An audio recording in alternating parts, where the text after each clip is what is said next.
Hello. आवाज आ रही है आप लोगों को? जी सर। कैसे चल रहा है आपको? तैयारी कैसे चल रही है? प्रमिला, देवांग, अमित। सही चल रही है अच्छा, सर। आप लोग अपने ओरिजिनल नाम से नहीं है? BS SSR आईफोन डी, ये क्या है? डी इयोनिया। जी सर। सर ये आईफोन नाम पता नहीं क्यों आ रहा है। मैं तो राधा कृष्ण नाम डाला था। Okay okay.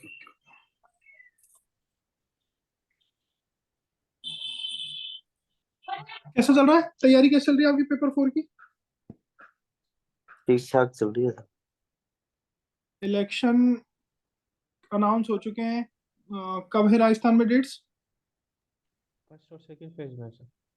क्या? एक तो 19 अप्रैल को है और एक आई थिंक एक सेकंड। एक 19 और एक 26 अप्रैल। हाँ, दो 19 और 26। दो फेजेस में है राजस्थान में। कौन सा लोकसभा इलेक्शन है ये? नंबर कौन सा है? एनीवन? 18। 18वीं लोकसभा के लिए ना सर। 18वीं लोकसभा के लिए इलेक्शन। कितनी सीटों पे लड़ा जाता है?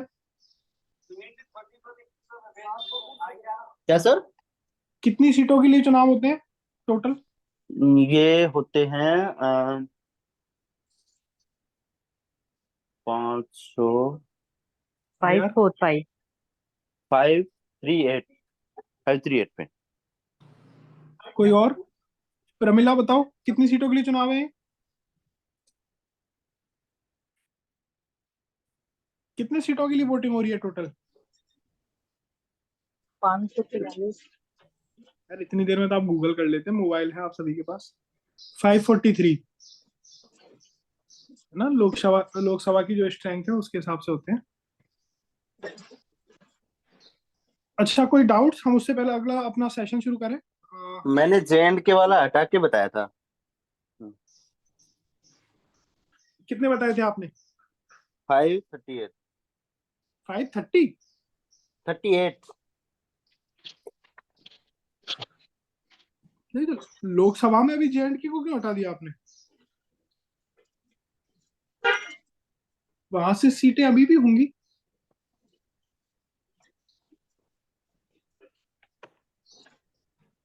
चलो ठीक है, हम आगे बढ़ते हैं। अभी पेपर 4 से रिलेटेड कोई डाउट्स आपके?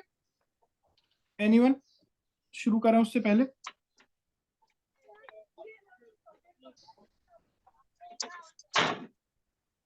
हाँ। प्रतिभा? हाँ।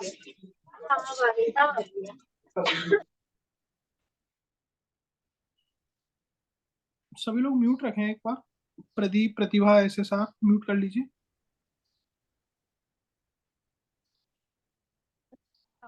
ठीक है। आप लोग या तो कुछ बोल नहीं रहे हैं, जो बोल रहे हैं उनकी आवाज नहीं आ रही है। हमारा आज का जो टॉपिक है वो है निबंध लेखन। और हिंदी में कोई shit।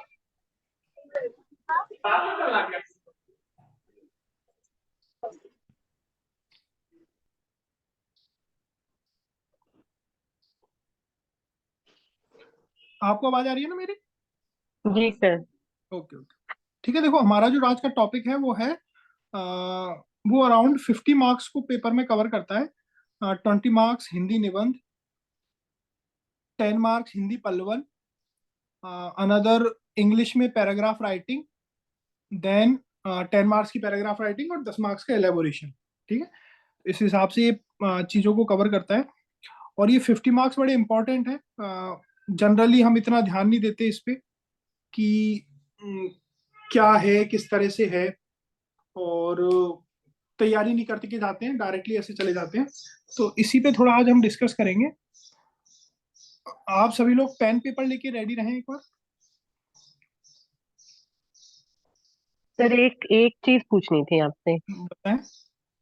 सर, राइटिंग के लिए सर एग्जाम में जेल पेन यूज कर सकते हैं सर? क्योंकि हम जो पेन यूज कर सकते हैं उसी से लिखें अब तो वो फिर ठीक रहता है। कर सकते हैं, जेल पेन यूज कर सकते हैं। इसमें ओके V5 सर। और V7 बहुत से स्टूडेंट यूज करते हैं, तो आप V5 यूज कर सकते हो, क्योंकि थोड़ा स्पेस का इशू होता है, कम होता है, तो V5 यूज कर सकते हो आप। Okay sir. ओके। और कोई पॉइंट? और सर एक डाउट ये था कि सर लेटर और रिपोर्ट में से एक आएगा एग्जाम में ना? हाँ बिल्कुल, ठीक है। है ना। तो आप या तो लेटर की तैयारी रख सकते हैं, रिपोर्ट की रख सकते हैं। वैसे रिपोर्ट राइटिंग मोर और लेस थोड़ा सा पैराग्राफ राइटिंग टाइप की ही हो जाती है, ठीक है। ये सर तो फिर मतलब लेटर लेटर को छोड़ सकते हैं ना सर? नहीं, आप कोशिश करें लेटर लिखने की, है ना। लेटर में ओके क्या है, सर। थोड़ा ऑब्जेक्टिविटी रहती है, तो आपको एमपी पता तक हाँ रहता है जी। लेटर कुछ नहीं तो आधा कुछ स्पेस तो छोड़ फॉर्मेट्स के में लिखते हैं। उसमें लाइनें आपकी यूज हो जाती हैं, क्या लिखना है, किस तरह से लिखना है, तो लेटर ओके सर। राइटिंग ही ठीक रहेगी। ठीक है सर। और कोई डाउट्स? हेलो, नमस्कार सर। हाँ प्रदीप। सर, जैसे एक चीज मैं थोड़ा सा इन पेपर 4 के अलावा सभी पेपर में पूछना चाह रहा था। हम्म। सर, जैसे कि मैनेजमेंट है, अकाउंटिंग वोटिंग या कोई भी सब्जेक्ट है, उनको जैसे एंड कोचिंग नोट्स के अलावा हम एनसीईआरटी और आरबीएसई से ऐड कर रहे हैं, हम्म। तो सर वो मतलब काफी टाइम कंज्यूमिंग हो जाता है। जैसे पहले एनसीईआरटी में से पढ़ना, फिर अपने नोट्स में उस चीज को ऐड करना, तो टाइम मतलब काफी लग जाता है सर नहीं, इन तो चीजों में। सारी चीजें ऐड नहीं करनी होती हैं, है ना। आप इसी बार का मेंस दे रहे हो क्या?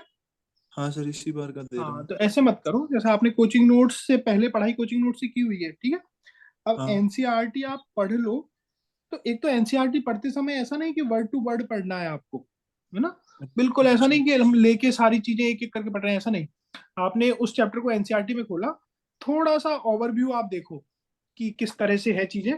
थोड़ा सा ओवरव्यू में देखने के बाद में अब आप ये देखो कि कोई डेफिनेशन, कोई टेबल, या कोई ऐसा उन्होंने डायग्राम दे रखा है क्या, कोई ऐसे कीवर्ड्स दे रखे हैं, जैसे एनसीईआरटी या में आप देखेंगे ना, तो बॉक्सेज में देते हैं, ब्लू बॉक्स में कोई चीज दे देंगे वो, तो उन पे फोकस रखो कि समथिंग कोई एक्स्ट्रा तो नहीं दे रखा, कोई उन्होंने पीछे जो क्वेश्चंस दे रखे हैं उसमें कोई क्वेश्चन आप उठा सकते हो, ठीक है।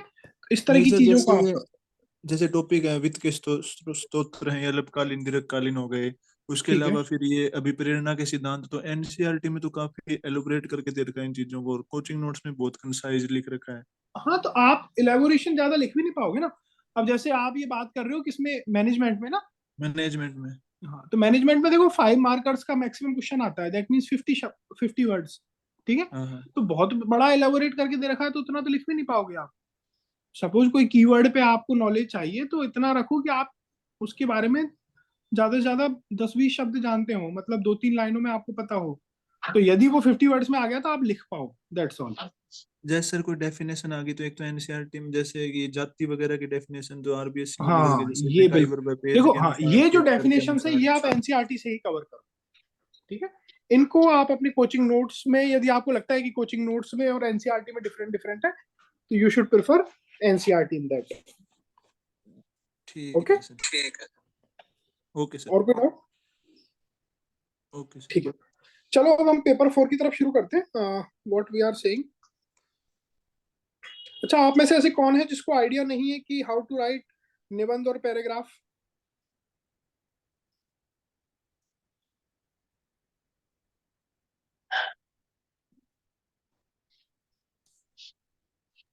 है कोई ऐसा? जी सर, मुझे कम आइडिया है सर कि उसको क्या कितना नाम, लिखना है, क्या क्या। क्या नाम है आपका? सर यूनुइया नाम है। मीनाक्षी सर, चेंज करूंगी इसका, सॉरी नहीं, सर। ठीक है। और किसी को कोई इशू? भारती, देवांग, राधा, आप लोग सबको तो आइडिया होगा, ज्योति, प्रदीप, प्रज्ञा, प्रमिला, सर राकेश उपाध्याय, आपको है आइडिया?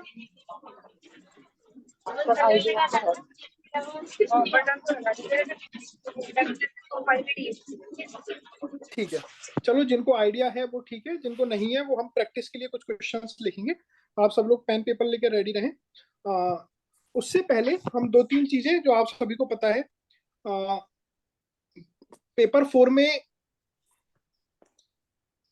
आपके 4 क्वेश्चंस होते हैं। वन इज निबंध, ये आपका आता है 20 वर्ड्स का, 20 मार्क्स का, और इसमें शब्द सीमा होती है आपकी 250 शब्द, ठीक है। अगला आता है आपका पल्लवन, हिंदी में। पल्लवन आता है 10 मार्कर का। इसकी शब्द सीमा कितनी होती है पल्लवन की? 1/3 लगभग। पल्लवन पल्लवन पल्लवन 100 शब्द ही रहती है सर, है ना, 100 100 वर्ड्स। पहले कभी 150 भी पूछे गए थे, लेकिन अभी 100 वर्ड्स पे आ रहे हैं। ठीक है, ये तो है आपके हिंदी में। प्लीज म्यूट रखें आप लोग, अदरवाइज मैं जो बार बार में कर रहे हैं उनको लीव करा दिया जाएगा।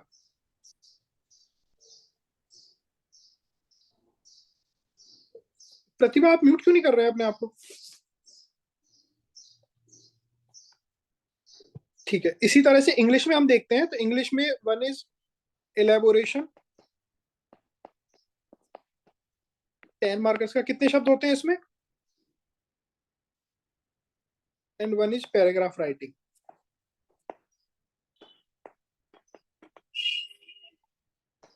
पैराग्राफ में एलेबोरेशन, पैराग्राफ में तो होते हैं आपके 200 वर्ड्स और एलेबोरेशन में होते हैं 150। 150 ठीक है, ये आपका इंग्लिश में है। अब देखो, अराउंड आपको सेम चीजें होती हैं जो आपको इसमें लिखनी होती है, और बहुत ज्यादा शब्द नहीं है, आप इजीली इसमें लिख सकते हो यदि आपको थोड़ा सा भी आइडिया है। और वो थोड़ा जो आइडिया होता है वो आपको जनरली आपकी जो जनरल स्टडीज है, पेपर 1, 2, 3, जिसमें RAS में तो हम देखें तो हर चीज पढ़ी जाती है, सारे सिलेबस सारे सब्जेक्ट्स पढ़े जाते हैं, तो उससे आपको थोड़ा बहुत आइडिया लग जाता है। तो आपको क्या है, थोड़ा कॉन्फिडेंस रखना है कि आप लिख सकते हो, उस कॉन्फिडेंस में आपका काम हो जाएगा। अब देखो, इसमें हम बात करें तो पल्लवन एंड एलेबोरेशन, ये जो दोनों चीजें हैं, पल्लवन एंड एलेबोरेशन, ये जो जनरली पूछे जाते हैं, इसमें आपको एक एब्स्ट्रैक्ट टॉपिक दिया जाता है। एब्स्ट्रैक्ट टॉपिक मतलब या तो किसी पद्य की कोई लाइन दे देंगे आपको, है ना, कोई वाक्य दे देंगे, या किसी कोई सूक्ति दे देंगे।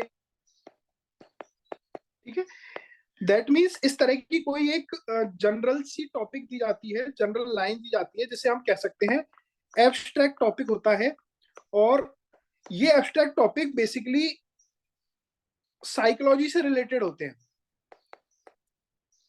ठीक है, अध्यात्म से रिलेटेड कोई क्वेश्चन हो सकता है जिसमें आपको आपके विचार लिखने होते हैं। ओके, अगला जो पॉइंट है, निबंध and paragraph writing. Paragraph writing, ये जो टॉपिक हैं ये होते हैं theme based. Theme based that means इसमें आपको टॉपिक मिलेंगे जो किसी सब्जेक्ट से रिलेटेड होंगे, जैसे कोई महिला से रिलेटेड कोई हो गया, चाइल्ड से रिलेटेड कोई टॉपिक हो गया, शिक्षा, स्वास्थ्य, डेमोक्रेसी, लोकतंत्र। ठीक है, इस तरह के क्वेश्चंस आपको इसमें मिलते हैं। तो पल्लवन और एलाबोरेशन के जब आप टॉपिक लिखेंगे तो इसमें आप जो हेल्प ले सकते हैं वो लेंगे, एक तो आपके एथिक्स की नॉलेज की, जो आप एथिक्स में पढ़ते हैं। ठीक है, नीति शास्त्र में जो पढ़ते हैं उसकी नॉलेज की हेल्प से ये लिख सकते हैं। और निबंध और पैराग्राफ राइटिंग में आपको बाकी जो भी आपने पॉलिटी, ज्योग्राफी या जो भी सब्जेक्ट्स में पढ़े हैं उसकी हेल्प से आप ये लिख सकते हैं। ठीक है, अब लिखना कैसे है उसके बारे में हम बात करेंगे। यहां तक किसी को कोई डाउट? अच्छा देखो, टोटल इट काउंट्स 15 मार्क्स। ठीक है, तो आप यदि पेपर में जाने से पहले 10, 15, 20 की भी प्रैक्टिस करके जाएंगे तो आपका काम इजी होगा। इसमें प्रैक्टिस के नाम पे मोस्ट ऑफ द स्टूडेंट्स क्या करते हैं, किसी कोचिंग के उठा के उनके सिर्फ पढ़ लेते हैं कि ये निबंध कैसे लिखा हुआ है। कुछ आप निबंध रट लेते हो, इस प्रैक्टिस में लगे रहते हो कि इस बार कौन सा निबंध आ सकता है, मैं उसी की प्रैक्टिस करके चला जाऊं। तो ये सब लॉजिकल नहीं है, है ना, इसमें आप कुछ ज्यादा हासिल नहीं कर पाओगे। और इसमें गलती होने की चांस भी रहते हैं कि आप जो तैयार करके गए आपके माइंड में वही तैयारी रहती है, और पेपर में यदि थोड़ा बहुत ऊपर नीचे करके कुछ पूछ लिया जाता है तो आप जो पढ़ के गए हो उसी को लिखाते हो, है ना, तो वो और गड़बड़ हो जाती है। तो आप अपना माइंड ओपन रखें और उसी के अनुसार काम करें, तो ये थोड़ा आपको हेल्पफुल रहेगा। अब सबसे पहले हम प्रैक्टिस करेंगे हिंदी निबंध की। थोड़ा सा मैंने इस बार तरीका ट्वीक किया है, चेंज किया है, तो जो अर्लियर स्टूडेंट्स हैं वो भी थोड़ा ध्यान दे सकते हैं कि हम इसको किस तरह से अटेम्प्ट करेंगे। ठीक है, तो सबसे पहले हम हिंदी में बात करेंगे निबंध लेखन। तो लेट मी ओपन, जो प्रीवियस ईयर के क्वेश्चंस थे उसमें से हम प्रैक्टिस करते हैं। तो कौन सी ईयर के क्वेश्चंस देखें हम? Any suggestion? 21 के देख लेते हैं। 21 के देखते हैं। चलो ये निबंध रहा 21 का, ठीक है। सभी को स्क्रीन पे विजिबल है? Yes sir. Yes sir. अब हम सबसे पहले इसमें पहला ही क्वेश्चन लेते हैं, राजस्थान का सांस्कृतिक गौरव, ठीक है। सभी लोग अपना पेन पेपर लें, कॉपी लें, एक ब्लैंक शीट निकालें और उसमें टॉपिक का नाम लिखें।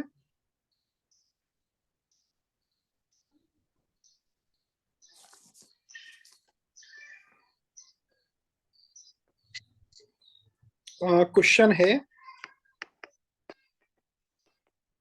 राजस्थान का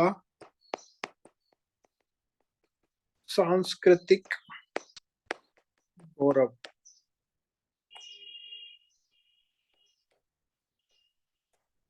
ठीक है। अब देखो, सब हमें करना क्या है, हमें कोई भी निबंध अटेम्प्ट करने से पहले, ये है आपका 20 मार्क्स का, जिसमें आपको अराउंड 250 शब्द लिखने हैं। ठीक है। अब देखो, आपको कोई भी निबंध अटेम्प्ट करने से पहले एटलीस्ट 3 से 4 मिनट उस पे आपको आपकी ब्रेन स्टॉर्मिंग का काम करना है। ब्रेन स्टॉर्मिंग क्या होती है कि आप उस टॉपिक के इर्द गिर्द कुछ ना कुछ चीजें सोचें। ठीक है। तो मैं जैसे बात करता हूं राजस्थान के सांस्कृतिक गौरव की। अच्छा, ये जो ब्रेन स्टॉर्मिंग करनी है तो ये आपको करनी है अपने रफ पेज पे। तो आपको बुकलेट में एक रफ पेज मिला होता है, उसमें आप अपने टॉपिक का नाम लिखें, राजस्थान का सांस्कृतिक गौरव।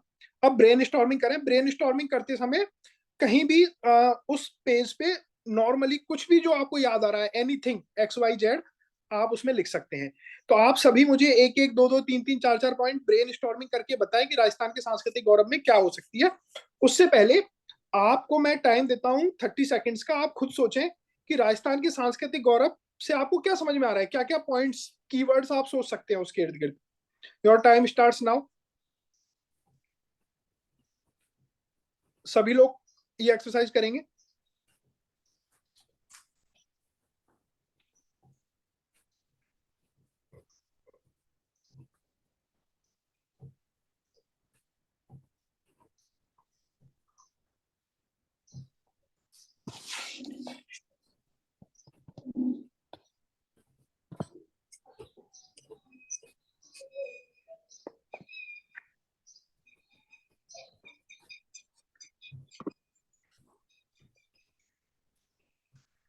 चलो एक एक करके बताएं आप लोग, क्या आपने सोचा।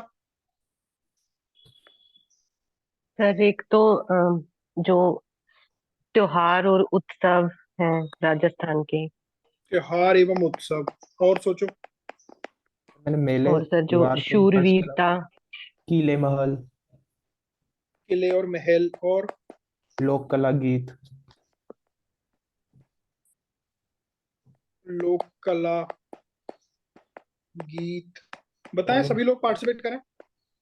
और सर क्या चीज? लोक नृत्य, लोक नृत्य, लोक नाट्य, देवी लोक देवता, लोक नाट्य, देवी देवता। पहनावा, सर रहन सहन, क्या? सर पहनावा, वेशभूषा, रहन खान पान, पहन पहनावा, खान पान, रीति रिवाज, और सर जौहर भी लिख सकते हैं सर, जौहर जो होता है जब हम रीति। बात करेंगे ना गौरव की, तो गौरव में हाँ जी। जौहर नहीं आना चाहिए। ठीक है। Okay tourism sir. से लिंक करेंगे तो टूरिज्म भी एक अपने आप में अलग से हो सकता है। टूरिज्म। और सर इनसे लोक कला लोकगीत से रिलेटेड पर्सन्स, लोक कला लोकगीत से मतलब फेमस हाँ पर्सनैलिटीज जैसे ना। वो अलग अलग, हाँ सब, जैसे कालिका फेमस। बाई हो गई, मांगी बाई। सर यहाँ और की कुछ? जनजातियों की परंपराएं, ये अच्छा पॉइंट राजस्थान है। की जनता। हाँ, तो वो हो गया मोटा मोटा। आप देखिए ना, रीति रिवाज हो गया। तो रीति हाँ रिवाज का दैट मीन्स हम जनजातियों के रीति रिवाज भी हम देख सकते हैं। और कोई?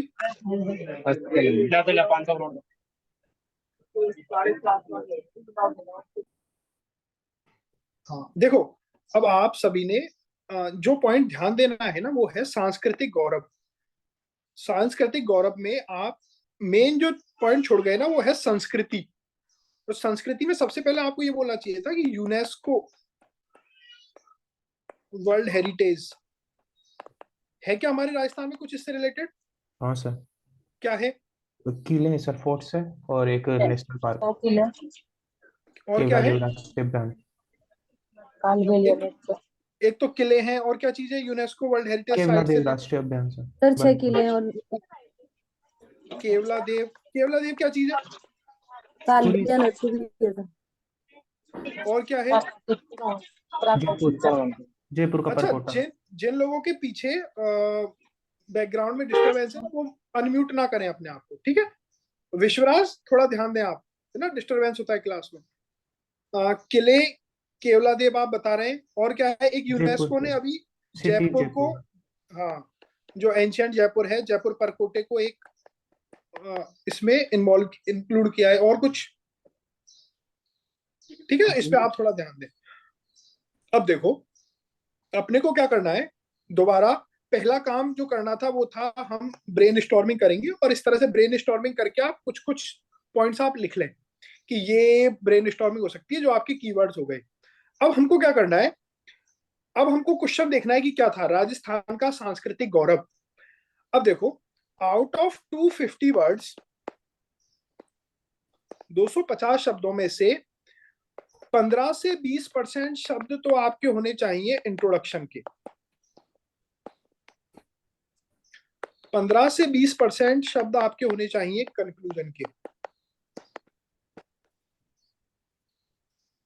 ठीक है? और रिमेनिंग जो आपके 60 to 70% शब्द बचे हैं वो आपके होंगे मेन बॉडी के।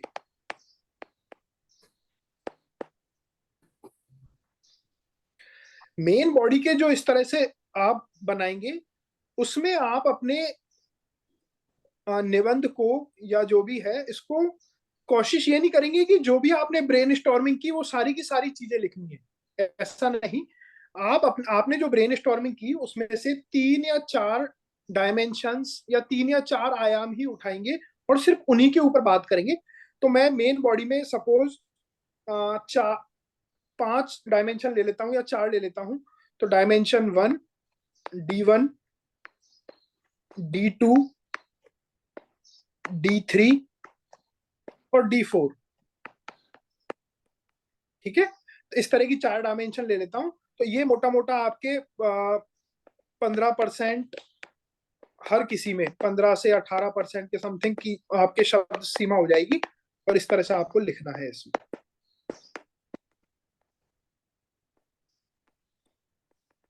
ठीक है? तो मैं इसमें बात करूं इंट्रोडक्शन में तो कितने शब्द हो गए? आप अराउंड इंट्रोडक्शन में यूज करें 25 से 40 के बीच में, ठीक है? तो मोटा मोटा आप एवरेज लेके चले कि मेरे को 30-35 शब्द इसमें लिखने हैं और 30-35 शब्द कंक्लूजन में लिखने हैं।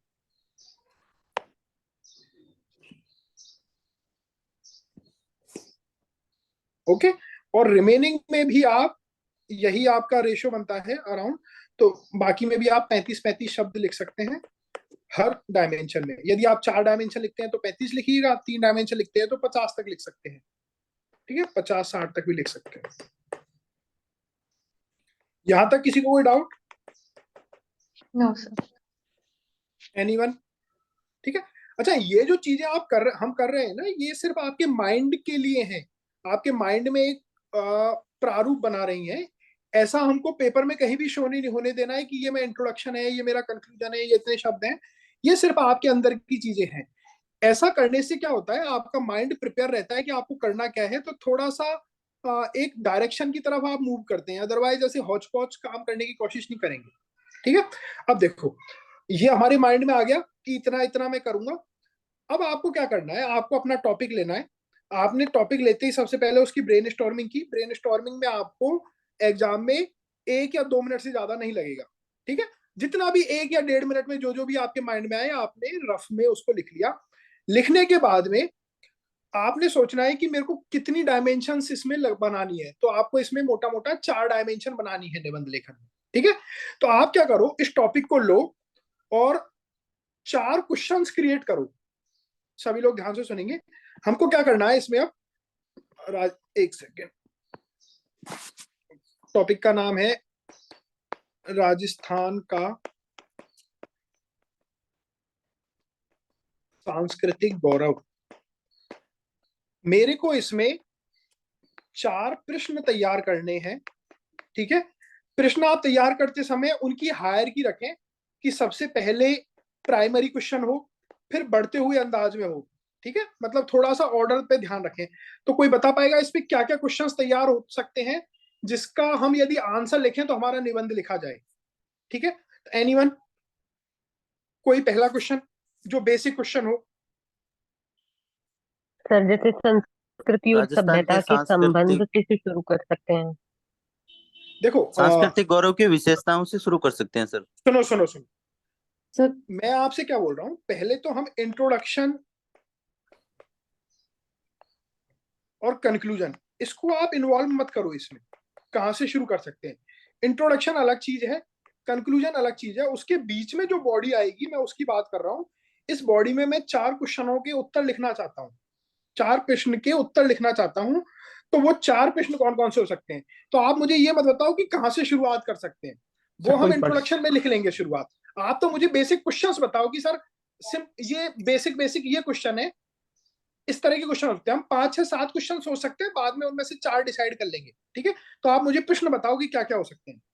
सर एक तो राजस्थान की राजस्थान की जो सांस्कृतिक गौरव की विशेषताएं या राजस्थान की सांस्कृतिक विरासत से संबंधित विशेषताएं क्या क्या हैं, उनका एक लंबा आयाम लेके हम शुरुआत कर सकते हैं ना सर इसको। इसको इसे भी सोच सकते हैं ना, कोई बाहर का बंदा मतलब पर्सन राजस्थान आया तो सबसे पहले क्या क्या देखेगा, कहाँ कहाँ घूमने जाएगा, तो वहां से सब देखो कुछ हाँ, उसको सब सुनो कुछ सुनो, कवर कर लेंगे। सबसे पहले तो राजस्थान का सांस्कृतिक गौरव, आप क्वेश्चन ये पूछेंगे कि भाई राजस्थान का सांस्कृतिक गौरव क्या है ना, इसमें क्या क्या एलिमेंट्स इन्वॉल्व है। सबसे पहला तो ये क्वेश्चन होगा ना कि राजस्थान के, तो क्वेश्चन ये होगा कि राजस्थान के सांस्कृतिक गौरव से आप क्या समझते हैं, या फिर में क्या क्या इंक्लूडेड है, ठीक है। तो ये अपना पहला क्वेश्चन है। अगला क्वेश्चन बताएं आप।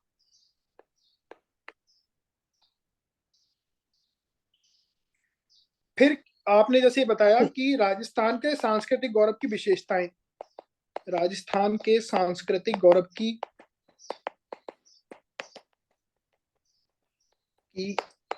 क्या क्या विशेषताएं हैं, और बताएं।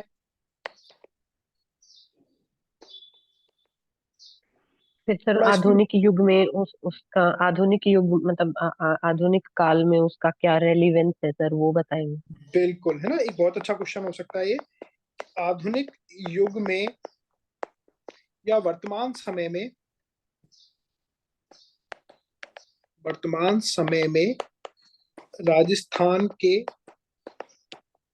सांस्कृतिक गौरव का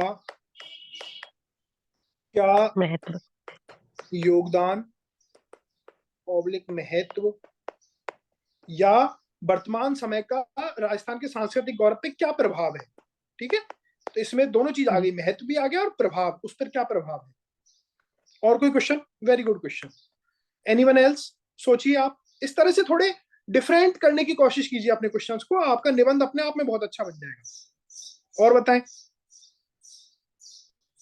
सर बढ़ाने के लिए क्या किया जा सकता है? बिल्कुल, राजस्थान के सांस्कृतिक गौरव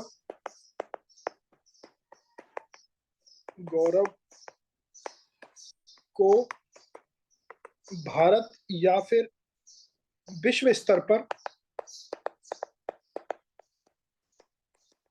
बढ़ाने के लिए कदम या प्रयास क्या क्या हो सकते हैं। और कोई क्वेश्चन? सब लोगों का पार्टिसिपेशन होना चाहिए इसमें, ऐसे साइलेंट ना बैठे। आप यदि बैठे रहोगे तो ड्रॉबैक्स फिर क्या क्या हो सकती हैं इसकी? हाँ सर नेगेटिव भी तो लिखेंगे ना थोड़ा सा। ड्रॉबैक्स मतलब कुछ कमियां भी तो होंगी जिसको नहीं, सुधार देखो सकते हैं।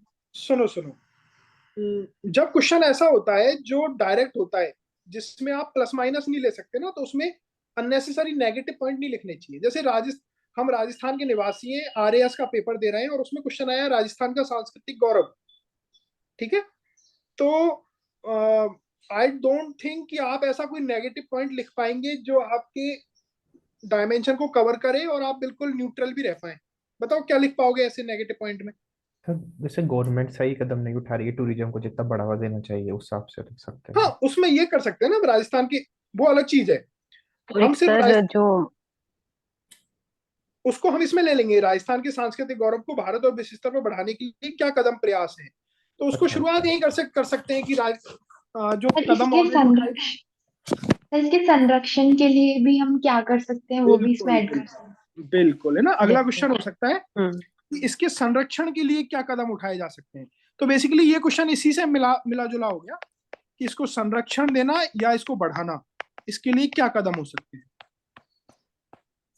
ओके, और कोई क्वेश्चन? सर इसमें अच्छा, एक क्वेश्चन आप लोग शांत, जिन्होंने अभी तक कोई भी क्वेश्चन नहीं बताया वो लोग बताएं।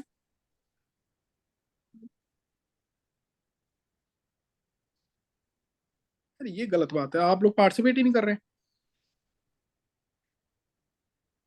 जगवंदना, आप बताएं। जगवंदना, नंदिनी,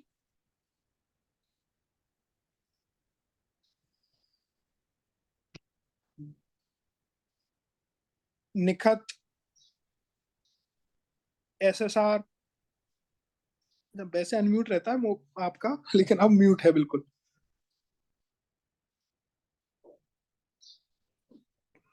ठीक है, एनीवन कोई और बताना चाहे?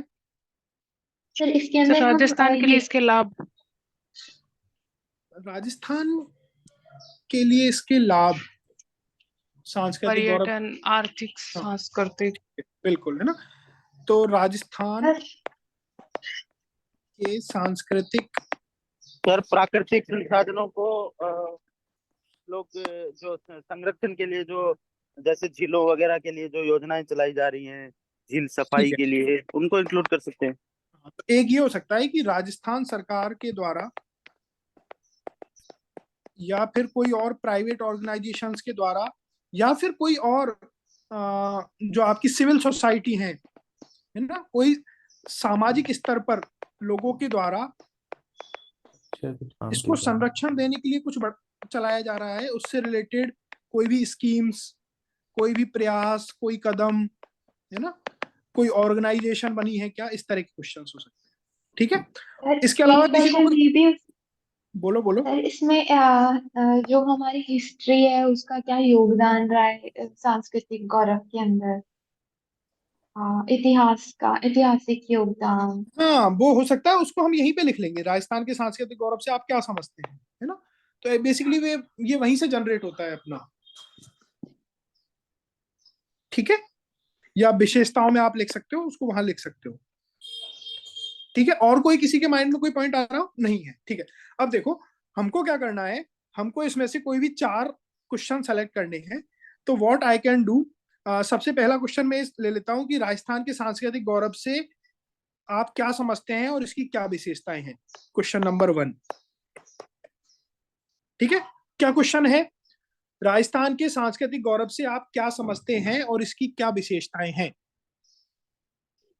ठीक है, अगला क्वेश्चन हम ले सकते हैं कि राजस्थान के सांस्कृतिक गौरव से होने वाले लाभ, क्वेश्चन नंबर 2। ठीक है, फिर अगला ले सकते हैं, राजस्थान के सांस्कृतिक गौरव को भारत या विश्व स्तर पर बढ़ाने के लिए क्या कदम या प्रयास किए जा रहे हैं, क्वेश्चन नंबर 3। और मैंने इस क्वेश्चन को मर्ज कर दिया इससे, 4 और 6 को मैच कर लिया, है ना, कि राजस्थान के सांस्कृतिक गौरव को बढ़ाने के लिए सामाजिक स्तर पर, राजस्थान सरकार के स्तर पर क्या प्रयास किए जा रहे हैं, क्या स्कीम्स हैं।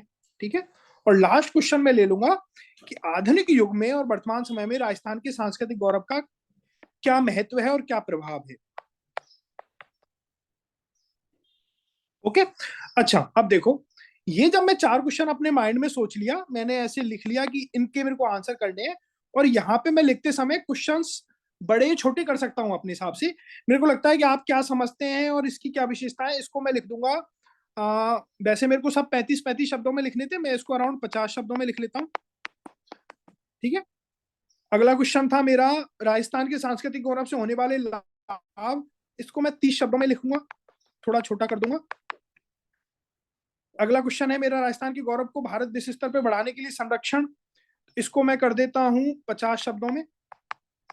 ठीक है, तो 50 50 100 130, और रिमेनिंग ये मैं कर दूंगा अराउंड 40 शब्दों में। ठीक है, चौथा क्वेश्चन कि आधुनिक युग में क्या प्रभाव है। अच्छा, अब आप ये बताओ, जो मैंने आपको क्वेश्चन दिए हैं और जो शब्द सीमा दी है, क्या आप इसमें इनका आंसर लिख सकते हो सभी लोग? Yes sir. Yes sir. किसी भी क्वेश्चन में कोई डाउट? सर जो जैसे विशेषताएं लिखनी है सर, उसमें अलग अलग तरह की मान लीजिए वेशभूषा और त्योहार और वो सब, सर इतने कम शब्दों में उसको मतलब कैसे हाँ, करेंगे अब देखो, इंक्लूड? बिल्कुल बिल्कुल, अब देखो, जब आप निबंध लिखने जा रहे हो ना, और लिखना सिर्फ 250 शब्दों में है, और इतना बड़ा राजस्थान, इतने बड़े सांस्कृतिक गौरव, तो आपने यदि ये क्वेश्चन नहीं बनाए होते ना, तो आप क्या करते, वो निबंध में यही सिर्फ लिख रहे होते कि एक बार आपने 30-40 शब्दों में त्योहार लिख दिए, देवी देवता लिख दिए, तो आपसे ये क्वेश्चन नहीं पूछा गया कि राजस्थान के सांस्कृतिक गौरव क्या क्या है ना। ये निबंध नहीं था। निबंध बिल्कुल ओपन एंडेड है आपका, राजस्थान के सांस्कृतिक गौरव, इसमें आप हर डायमेंशंस को टच कर सकते हो। वो कब टच हो पाएंगी, जब आपने इस तरह से क्वेश्चनिंग वाली फॉर्मेटिंग की, है ना। जी अब सर। आपको ये 50 शब्दों में ही ये लिखना है, तो आप लिखो, रियली 50 शब्दों में ही लिखो कि राजस्थान के सांस्कृतिक गौरव से आप क्या समझते हैं। तो आप लिख सकते हो कि राजस्थान एक विविधताओं वाला प्रदेश है, जिसमें प्राचीन काल की सभ्यताओं से लेकर वर्तमान काल के मॉडर्न सिविलाइजेशन तक मेट्रो कल्चर भी यहाँ पाया जाता है। ठीक है, यहाँ पे विभिन्न प्रकार की वेशभूषा, है ना, बहुत सारी भाषा, बोलियां, नृत्य, नाटक, लोक कला, संस्कृति, ये सब आपने 3-4 लाइनों में ही समेट लिए। ठीक है सर। जैसे जो नाटक वगैरह है उनके ब्रैकेट में नाम लिख दें, 2-3 हाँ, जो उनके फेमस याद ब्रैकेट हो। में नाम लिख सकते हैं, बिल्कुल बिल्कुल। अब ठीक है। देखो, अब आप में से जो समझदार होगा ना, वो क्या करेगा, ये जो क्वेश्चन था मेरा पहला क्वेश्चन, क्या ये आपको फील दे रहा है क्या कि ये मोटा मोटा इंट्रोडक्शन टाइप का भी लग रहा है, हाँ या ना? जी सर। बोलो सभी लोग, यस सर। बस है। हाँ या ना? ठीक है, यस और सर। मेरा चौथा क्वेश्चन देखो, आधुनिक युग में वर्तमान समय में राजस्थान के सांस्कृतिक गौरव का क्या महत्व और प्रभाव है, क्या ये मेरा कंक्लूजन की तरफ जा रहा है क्या? हाँ सर। जी सर। ठीक है, तो मैं अब इसकी शब्द सीमा चेंज कर सकता हूं। मेरे को 250 शब्दों में जाना था, अब देखो, आप इसको करो, पहले को कर दो 70 वर्ड्स में। ठीक है, अब मैं इसको इंट्रोडक्शन को इसी क्वेश्चन में ले रहा हूं, है ना। इसको कर दिया 70 शब्दों में, और लास्ट वाले को मैंने बढ़ा दिया, क्वेश्चन नंबर 4 को, इसको भी कर दिया 70 शब्दों में। ठीक है, और बाकी के मैं उसी हिसाब से ऑर्गेनाइज कर लूंगा। अब मेरे को बस इन 4 क्वेश्चंस के आंसर लिखने हैं निबंध में, और मेरा काम हो जाएगा। अच्छा, ये हम पहली बार कर रहे हैं, समझने में लग रहा है, तो आपको लग रहा है कि यार it may be time consuming, है ना, ऐसा टाइम लग सकता है इसमें। लेकिन जब आप धीरे धीरे प्रैक्टिस करोगे ना, तो शुरू की ब्रेनस्टॉर्मिंग करने में आपको 1-1.5 मिनट लगेंगे, और खुद से क्वेश्चन बनाओगे। अभी तो हमने क्या सबसे डिस्कस करके क्वेश्चन बनाए, आप खुद से क्वेश्चन बनाओगे तो आप पे 3-4-5 से ज्यादा क्वेश्चन भी नहीं बनेंगे। ठीक है, तो आपका काम वहां हो जाएगा। ओके, तो दिस इज द मेथड जहां पे आप क्वेश्चन आंसर फ्रेम में निबंध लिख सकते हो, और आपका निबंध बहुत अच्छा लिखा जाएगा। और निबंध में जो हमने ब्रेन स्टॉर्मिंग में शब्द ढूंढे, वो शब्द आप इस निबंध के आंसर लिखते समय यूज कर सकते हो। ठीक है, और हर किसी क्वेश्चन में कोशिश करो कि एग्जांपल्स दो, कीवर्ड्स लिखो, अंडरलाइन करो, जो हम करते हैं नॉर्मल क्वेश्चन आंसर लिखते समय 50-60 शब्दों में जब आंसर लिखते हैं ना, तो उस समय लिखते हैं, तो उस समय आप इस तरह से लिख सकते हो। दूसरा, जैसे आपने किसी ने बोला कि सर इतनी सारी विशेषताएं हैं, सांस्कृतिक गौरव हैं, तो आपको जरूरी नहीं कि सारे सांस्कृतिक गौरव लिखना जरूरी है। एग्जामिनर ये नहीं ढूंढेगा कि आपने इसमें लोक नृत्य छोड़ दिया, इसमें आपने देवी देवता छोड़ दिया, ऐसा नहीं देखेगा वो। ठीक है, तो आप कोशिश ये करो बहुत ज्यादा खिचड़ी ना हो, मोटा मोटा दिखे कि क्लियरली आपने 4 5 6 सांस्कृतिक गौरव दिखा दिए, और जो इंपॉर्टेंट है जिनको आप नहीं भूल सकते, जैसे किले और हवेलियां जो हमारे already UNESCO world heritage site में है, ठीक है, जयपुर का परकोटा हमारे उसमें है साइट में, तो इन चीजों को आप भूल नहीं सकते, है ना। तो वो कोशिश करो कि इनको जरूर लिखा जाए। पॉइंट क्लियर है? जी सर। किसी को कोई डाउट कि सर कैसे लिखेंगे इन क्वेश्चंस के आंसर? सब लिख सकते हो आप, ठीक है। इसमें एग्जांपल्स दो, इसमें कमेटीज का नाम लिखो।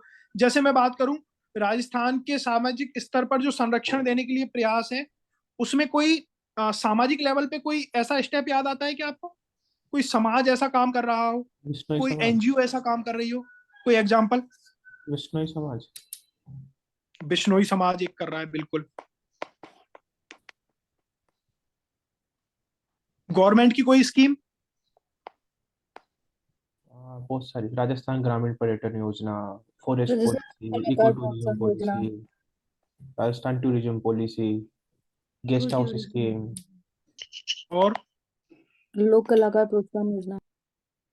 लोकल लोक कलाकार लोक प्रोत्साहन। कलाकार प्रोत्साहन योजना। बिल्कुल। तो टूरिज्म का जो हमारा की वो है ध्येय वाक्य क्या है, वो राजस्थान टूरिज्म का? पधारो महाराज पधारो देश महाराज। इनके पधारो। राजस्थान। है ना। तो ये शब्द जब आप यूज करोगे ना निबंध में, तो आपका निबंध ऑटोमेटिकली आउट ऑफ 20 में से आपको 15 16 13 14 नंबर देके जाएगा, ठीक है। तो जब आप इनका आंसर लिखो ना, तो आंसर भी थोड़े लाइवली होने चाहिए, जिसमें एग्जांपल्स हो, कोड्स हो, बहुत सारी कोई डाटा फैक्ट्स आपको याद आ रहे हो, टूरिज्म पॉलिसी हो। बार बार में आप उसमें किसी के कंधे पे रख के बंदूक चलाओ, जैसे लिखो कि राजस्थान आर्थिक समीक्षा 2022-23 के अनुसार, ठीक फ्रांस है। से सबसे ज्यादा पर्यटक आते हैं, ऐसे ऐसे भी लिख सकते हाँ हैं। हाँ, बिल्कुल लिख सकते हो, पर इस चीज को देखो कि राजस्थान का सांस्कृतिक गौरव पे क्वेश्चन है, ना कि पर्यटन पे, ठीक है। तो कभी भी भावनाओं में नहीं बहना अपने को, इतना ध्यान रखना है कि आपको जो आता है वो अलग चीज है और जो पूछा गया है वो अलग चीज है, ठीक है। तो एग्जाम में इस चीज का बड़ा ध्यान होना चाहिए, अदरवाइज हम क्या करते हैं, हम वो लिख के आते हैं जो हमें आता है और वो गलत हो जाता है। तो इस चीज में बहुत ही बारीक लाइन होती है, आपको 3 4 लाइन लिखने के बाद पता लगेगा कि यार मैं क्या लिख रहा हूँ, गलत हो गया, है ना। फिर आप कुछ कर नहीं सकते, तो आप लिखते हो, फिर चेंज करते हो। तो इस चीज का ध्यान रखो कि पर्यटन पे नहीं है, तो पर्यटन आपकी 2 या 3 लाइनों में 1 या 2 बार रेफरेंस में आ सकता है, बार बार में नहीं आएगा। और कोई क्वेश्चन? पर इसमें हेडिंग्स थोड़ी ना यूज करेंगे ना। नहीं नहीं, हेडिंग्स यूज नहीं करते, लेकिन कोई स्मार्ट प्लेयर कब होगा, आप जैसे निबंध लिख रहे हो, समथिंग लाइक दिस, ये आपका इंट्रोडक्शन चल रहा है, ठीक है। यहाँ से आपने पहले पैरा में कुछ बात कही, सेकंड पैरा में कुछ बात कही, थर्ड पैरा में आपने एक हेडिंग डाल दी जस्ट नॉर्मली कि या लास्ट में डाल दी आधुनिक या वर्तमान समय का सांस्कृतिक गौरव पर प्रभाव, ठीक है।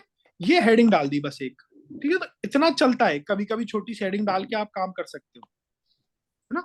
1 या 2 हेडिंग चलती है, पर ये वाली हेडिंग मत डालना, प्रस्तावना, कंक्लूजन, निष्कर्ष, ये हेडिंग नहीं डाली जाती है। मैंने लास्ट में इसमें ऐसे लिखा था, ऐसे प्रस्तावना, हाँ। उपसंहार।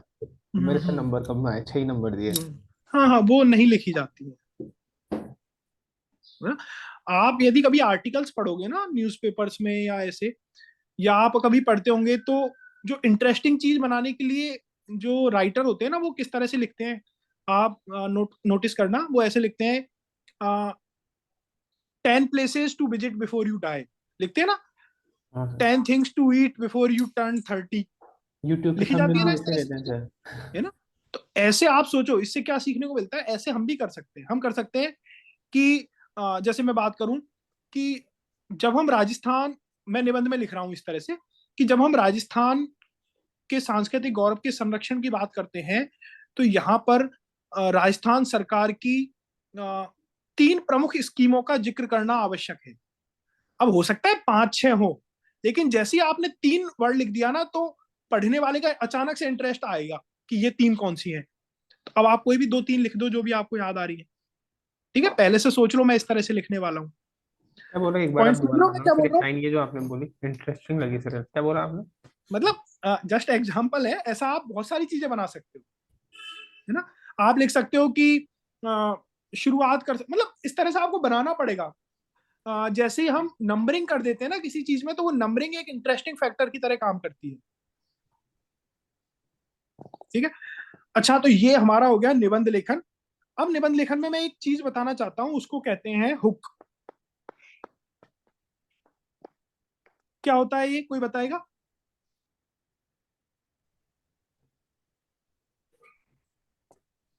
एनीवन? देखो, हुक क्या होता है, जब भी कोई आप लेखन लिख रहे हो, कोई भी चीज लिख रहे हो, तो उसकी जब शुरुआत करते हैं हम, वो शुरुआत होती है इंट्रोडक्शन से, ठीक है। इंट्रोडक्शन में, जैसे इस पेपर में हम इंट्रोडक्शन में क्या लिख सकते थे, इस निबंध में, कि राजस्थान विविधताओं वाला प्रदेश है, यहाँ बहुत सारे संस्कृति से रिलेटेड अवयव पाए जाते हैं, जिसमें एक्स वाई जेड, आप इस तरह से लिख सकते हो, है ना। हुक क्या होता है? हुक इंट्रोडक्शन से भी पहले लिखी जाने वाली चीज होती है, जो एग्जामिनर का ध्यान उस तरफ खींचती है।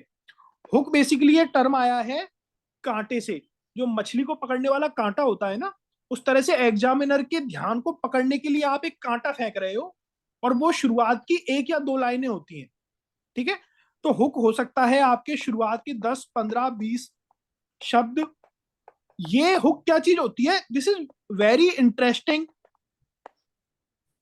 कोई भी interesting fact, data, example, scheme, ठीक है, कोई पंचलाइन,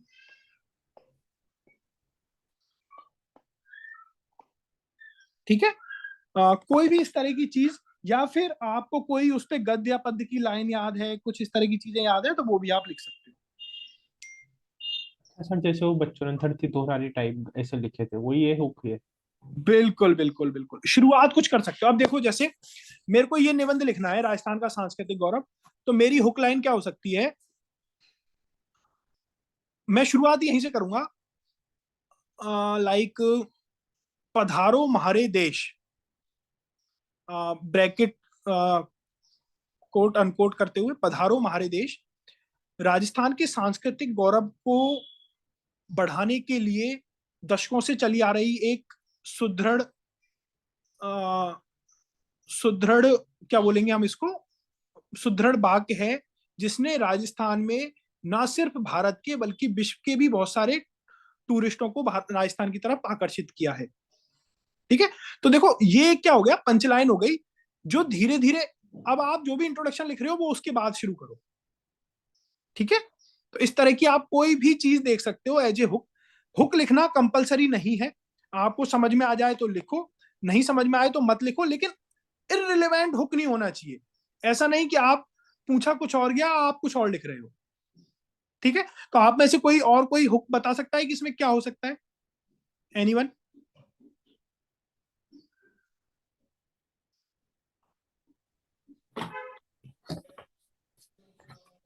कोई बता पाएगा?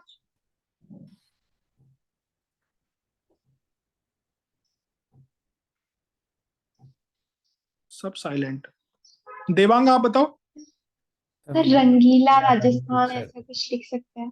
बिल्कुल, ये लिखा जा सकता है ना, रंगीलो राजस्थान, ठीक है। और कुछ? जैसे यूपीएससी में अपन वो ऐसे ऐसे तो वहां तो एक स्टोरी से चालू करते हैं, तो हुक स्टोरी भी नहीं हो नहीं, सकती है? कंपलसरी नहीं है स्टोरी से चालू किया जाए, लिख सकते हैं, लेकिन देखो, ये स्टोरी और ये सब जब यूजफुल होती है जब आपके पास में शब्द सीमा ज्यादा हो। यहाँ पे यदि आपने स्टोरी लिखने से शुरू कर दिया ना, तो आई डोंट थिंक कि आप में से कोई इतना शब्दों पे कमांड रखता है कि स्टोरी आपकी 30 या 40 शब्दों से पहले भी खत्म हो पाए, ठीक है। हाँ तो सर, आपकी स्टोरी 40-50 शब्दों तक चली जाएगी और काम खराब हो जाएगा, ठीक है। ऐसा है कोई आप में से जो 15-20 शब्दों में अपनी स्टोरी खत्म करे? वो नहीं होगा, मतलब वो बैठेगी नहीं आपसे बात।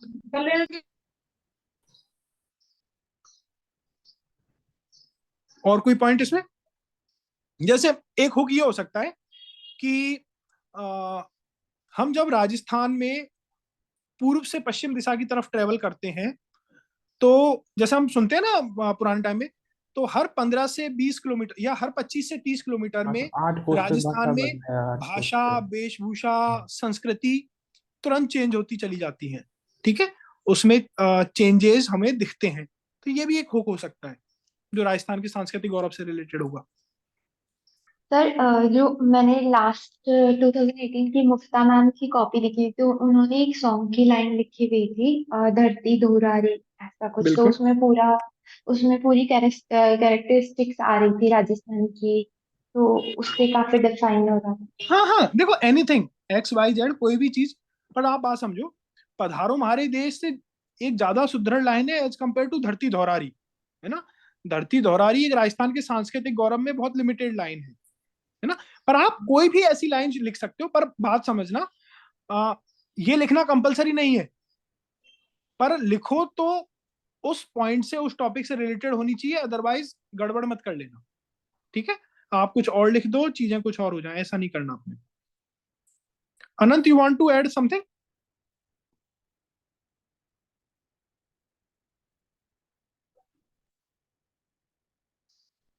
ओके, तो एनी अदर आज डाउट? सर आवाज आ रही है? हाँ हाँ अनंत, यस। हाँ सर, ऐसा लाइन से अट्रैक्शन बनता है। और जैसे मैंने केवल एक छोटी लाइन नहीं लिखी थी, मैंने अपने लेख में लिखा था कि अगर आपको राजस्थान का इतिहास जानना हो, भारत का इतिहास जानना हो, तो आपको राजस्थान की संस्कृति और इतिहास को जानना आवश्यक होगा। बिल्कुल। तो इससे मैंने शुरुआत की थी अपने लेख की लास्ट ईयर। तो तो इसी देखो टाइप की इस, हाँ, कोई लाइन लिखी जा सकती है। कोई भी इस टाइप की एक लाइन आप ढूंढो और वो हुक की तरह यूज कर सकते हो उसको। ठीक है। अच्छा, बहुत से स्टूडेंट्स आपने देखे होंगे निबंध लेखन में कविताओं की लाइनें याद करते हैं, तो वो उसका पर्पज यही है कि हुक में यूज करना। पर वो लाइनें याद करना एक रिस्की सौदा होता है, क्योंकि हम जब याद करके जाते हैं ना, तो हम कहीं ना कहीं उसको अननेसेसरी डालने की कोशिश करते हैं। तो रिलीवेंसी का जरूर ध्यान रखना कि रेलिवेंट होना चाहिए आपका वो पॉइंट। ठीक है, सर तो एक ये, डाउट था इससे हाँ रिलेटेड। बोलो। सर इसमें जैसे 250 वर्ड्स की लिमिट है और जितना स्पेस अवेलेबल होता है, 2 पेजेस होते हैं, तो उसमें मतलब वो पूरा भर सकते हैं कि सर वो 250 वर्ड्स के आसपास ही रहना चाहिए? देखो मैं आपको बताऊं, जैसे ये पेपर आपको स्क्रीन पे दिख रहा है। हाँ जी सर। देखो इसमें है 4 पेजेस दिए हुए हैं। आपकी यस राइटिंग के सर। एलिमेंट पे डिपेंड करता है कि आप इन 4 पेजों में 250 शब्द लिखेंगे या 400 शब्द लिखेंगे। ठीक है, ओके सर। आप जी छोटे सर। छोटे करके लिखोगे तो 4 पेजेस में 400 शब्द लिखे जाएंगे, और छोटे छोटे करके लिखोगे तो 250 आपके दूसरे या तीसरे पेज में ही खत्म हो जाएंगे, है ना। लास्ट के आप 1.5-2 जी पेज खाली छोड़ दोगे, जो थोड़ा सा अच्छा नहीं लगेगा, है ना। तो what okay sir. I suggest, आप लिखते समय थोड़ा सा स्पेस को अच्छे से यूटिलाइज करो। जैसे शुरुआत की तो 2 लाइन यहीं छोड़ दो आप, है ना। यहाँ पे टॉपिक का नाम लिखो, हाँ राजस्थान जी का सर। सांस्कृतिक गौरव। ठीक है, ये जी आपने सर। टॉपिक का नाम लिखा, अंडरलाइन की, फिर 2 लाइन छोड़ दी आपने, फिर यहां से लिखना शुरू किया। ठीक है, जब भी आप पैरा चेंज करो 1 लाइन छोड़ लो। ठीक है, कोशिश ओके करो सर। 1 लाइन में मतलब 6-7 से ज्यादा शब्द ना हो आपके। ठीक है, इस तरह से जब आप जी अपने सर। स्पेस यूटिलाइजेशन पे ध्यान दोगे ना, तो आप चौथे पेज तक पहुंच जाओगे। Okay sir. ओके, देखो ऐसा कोई हार्ड जी एंड फास्ट रूल नहीं है कि आप 2.5 पेज में खत्म नहीं कर सकते, कर सकते हो। पर ये आपकी मतलब इंटेलिजेंसी को भी शो नहीं कर रहा कि जब वो 250 शब्द आप 4 पेजेस में जा सकते थे, तो क्यों आपने खत्म किए, है ना। जी सर। एज ए एग्जामिनर जी सर। आप उस केस में क्या करोगे, 2.5 पेज में 250 शब्द लिखने के लिए 1 पेज में 100 शब्द लिखोगे। फिर वो आपके बिल्कुल महीन बारीक शब्द होंगे, जिसमें एग्जामिनर को पढ़ने के लिए दूरबीन का यूज करना पड़ेगा, खोल खोल के देखेगा वो, है ना। एग्जामिनर आपका क्या लग रहा है कि क्यों पढ़ेगा आपका वो। ठीक है, तो जी सर। मतलब जब आप हुक जैसी चीज डाल रहे हो, तो जो नॉर्मल हुक है जिसमें आप अच्छे से लिख सकते हो वो नहीं लिखो, तो वो गड़बड़ है। तो थोड़ा सा अच्छे से लिखने की कोशिश करो। Yes sir. ठीक? जी सर। और कोई क्वेश्चन? अच्छा, नॉर्मल जो होते हैं ना अपने जैसे मैं आपको बताऊं, पेपर 1, 2, 3, इसमें आप 0.5 जो V5 पेन आता है ना, वो यूज कर सकते हो, लेकिन पेपर 4 में आप V7 भी यूज कर सकते हो, क्योंकि आजकल सारी कॉपीज स्कैन होके चेक होती हैं। स्कैन होके चेक होती हैं, that means examiner hard copy पे चेक नहीं करता, स्कैन चेक करता है, तो उसको वो शब्द उभर के आने चाहिए उस पे स्कैंड में। तो जब जेल पेन यूज किया जाता है, B5 B7 यूज किए जाते हैं ना, तो थोड़े से और अच्छे दिखते हैं वो शब्द उसमें। Yes sir, Pentonic pen gel pen से लिखते हैं तो सर थोड़ा हाँ, बेटर लगती है बेटर, हैंडराइटिंग। मतलब स्कैनिंग में अच्छा आता है वो निकल के। यस ठीक सर। है, तो ये मैंने आपके साथ निबंध डिस्कस किया है, आप इसको और चीजों पे भी अप्लाई करके देखो। और नेक्स्ट अपना जो पार्ट शुरू होगा कल से, थर्ड, उसमें आप, अच्छा सेम चीज आप पल्लवन, इलेबोरेशन और पैराग्राफ राइटिंग में कर सकते हो। पल्लवन और इलेबोरेशन में शब्द सीमा बहुत कम होती है, ठीक है, तो वहां आप क्वेश्चन बनाना ड्रॉप कर सकते हो। क्वेश्चन नहीं बनाओ, सिंपल सोच लो कि मैं इन 4 डायमेंशंस पे बात करूंगा, और छोटे छोटे छोटे पॉइंट आप लिख सकते हो। एक चीज का ध्यान रखना, पल्लवन और इलेबोरेशन करते समय ज्यादा फोकस आपका होना चाहिए एग्जाम्पल्स पे। जैसे कोई क्वेश्चन आ गया पल्लवन में आपको, ढाई आखर प्रेम के, ठीक है, अब बिल्कुल क्लियर है कि क्या है ढाई आखर प्रेम के, इस तरह से आपको कुछ लिखना है इसमें। तो ये आपका कब अच्छा पल्लवन कहलाएगा, जब आप इसमें 4 5 6 एग्जाम्पल्स पे दे दे के बात करेंगे। ठीक है, गोल गोल बात नहीं करनी कि प्रेम के ढाई आखर होते हैं, है ना, ढाई आखर प्रेम के होते हैं, इस तरह की गोल गोल बातें करोगे कोई मतलब नहीं निकलेगा। समाज में प्रेम बना के रखना चाहिए, इस तरह की चीजें नहीं करनी है आपको। आपको इसमें जो मैंने आपको कहा था ना कि क्वेश्चंस और ये सोचना, वो क्वेश्चन होते हैं अपने आप में एग्जाम्पल्स की, ढाई आखर प्रेम के। अब मैं इसमें 5 6 अलग अलग एग्जाम्पल सोचता हूँ और उन्हीं पे 20 20 30 30 40 शब्द लिखूंगा तो मेरा काम हो जाएगा। ठीक है, तो यस सर। आपको पल्लवन में और इलेबोरेशन में जो डायमेंशंस और क्वेश्चंस हैं वो नहीं सोच के एग्जाम्पल सोचने हैं, कि 5 मेरे को एग्जाम्पल सोचने हैं और 5 एग्जाम्पल से प्रूफ करना है कि ढाई आखर प्रेम। ठीक है, तो ढाई आखर प्रेम के पे निबंध लिखने की जगह आपको वहां पे वो चीज प्रूफ करनी है। प्रूफ करने के लिए आपको एग्जाम्पल्स देने पड़ेंगे। तो एग्जाम्पल्स आपके डिफरेंट डिफरेंट डायमेंशंस में हो सकते हैं। आप जैसे प्राचीन काल से उठा सकते हैं, हिस्ट्री से उठा सकते हैं, भारत के स्वतंत्रता संग्राम से उठा सकते हैं, कोई इंटरनेशनल एग्जाम्पल ले सकते हैं, आधुनिक कोई एग्जाम्पल ले सकते हैं। ठीक है, इस तरह के यस एग्जाम्पल्स लेके, अच्छा आप एग्जाम्पल्स, बहुत से लोग हम इसमें डरते हैं एग्जाम्पल्स लेने में। भगवतिज्म में, हिंदुइज्म में बहुत सारे एग्जाम्पल मिलते हैं, हर चीज के एग्जाम्पल मिलते हैं, तो आप वहां से भी एग्जाम्पल ले सकते हैं। लाइक महाभारत के एग्जाम्पल लीजिए, गीता के एग्जाम्पल लीजिए, कौरव पांडवों में से एग्जाम्पल ले सकते हैं, रामायण में से कोई एग्जाम्पल ले सकते हैं। ठीक है, तो एक दो एग्जाम्पल इस तरह के कोट करने में भी कोई दिक्कत नहीं है। Okay, yes sir. फिर भक्ति सूफी के, मीरा के एग्जाम्पल ये अच्छे लगते हैं और वास्तविकता से रिलेटेड है, और भारतीय समाज में रहने वाला हर व्यक्ति भगवतिज्म से रिलेटेड जुड़ा हुआ है, तो उसको पता है कि क्या चीजें हैं, कि कौरव अन्याय है तो पांडव न्याय है ना, रावण झूठ का प्रतीक है तो राम सत्य का प्रतीक है, कृष्ण प्रेम का प्रतीक है, मीरा भक्ति के प्रतीक है, आस्था का प्रतीक है। तो इस तरह के एग्जाम्पल्स आप यूज करिए।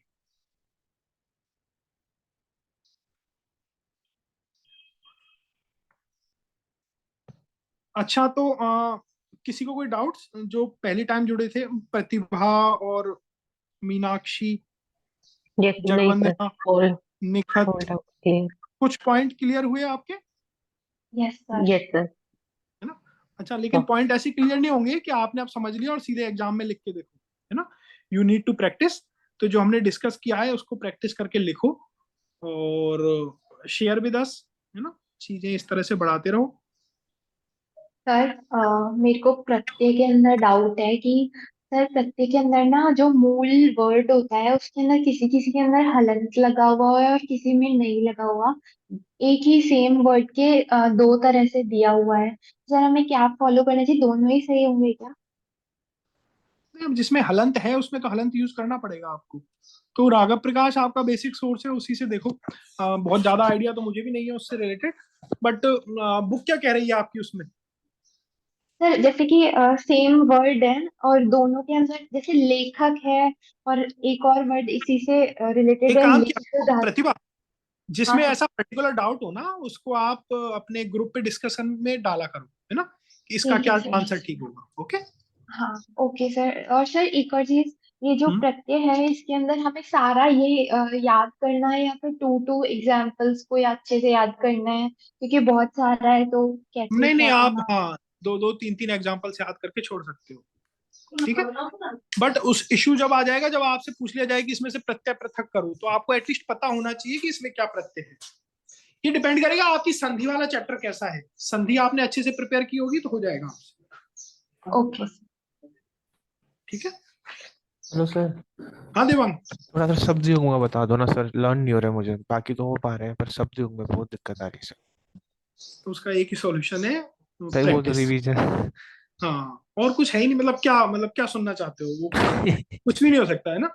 ऐसा तो है नहीं है कि कोई स्किप जादुई तो नहीं गोली। कर सकते सर अब, हाँ, क्योंकि अब नहीं डेट नहीं, इतनी आगे बढ़ गई तो अब कुछ उस भी लेवल स्किप पे आ नहीं। गए हो तो हाँ बस वो चीजों पे फोकस रखो। ठीक है सर। ठीक है। अनंत ज्वाइनिंग कब आ रही है आप लोगों की? अच्छा, अनंत छोड़ चुके हैं। चलो ठीक है, हम सेशन क्लोज करते हैं।